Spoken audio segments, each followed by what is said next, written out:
خیال کا ستھرا ہونا، زندگی میں یہ یاد رکھنا، یہ سبق بڑا گہرا ہے اور بڑا پختہ ہے، آپ حیران ہوں گے۔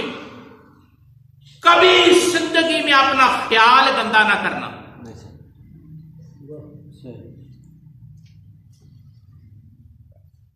کبھی زندگی میں گندا خیال نہ سوچنا،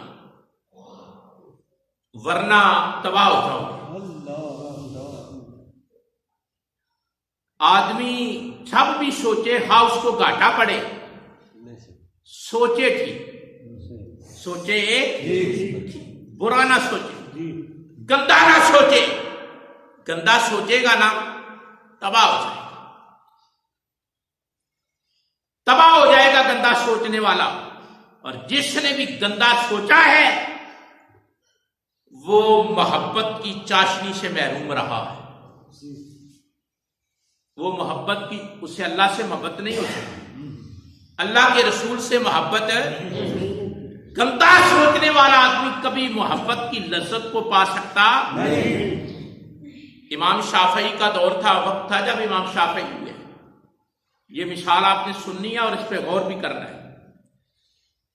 جو چیف جسٹس تھا نا، چیف جسٹس، اس نے ایک دن پیغام بھیجا کہ میری بات سنی جائے۔ امام شافعی کو پیغام بھیجا۔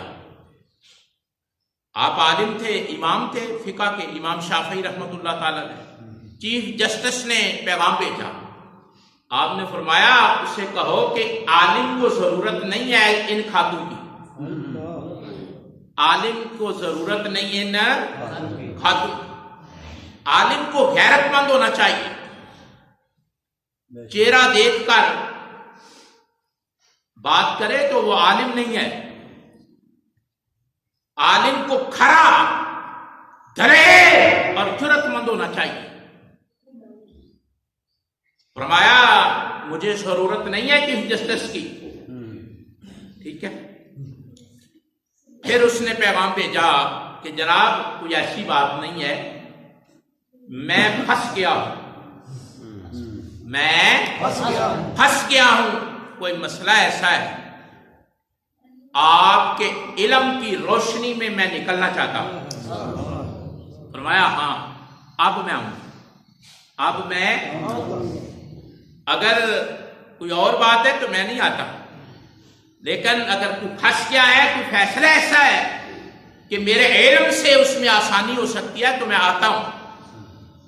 تو آپ گئے، چیف جسٹس کے پاس گئے، جا کر اس سے پوچھا تو چیف جسٹس کہنے لگا کہ میری عدالت میں کیس آیا اور بڑا انوکھا کیس ہے، آج تک میں نے ایسا کیس نہیں دیکھا۔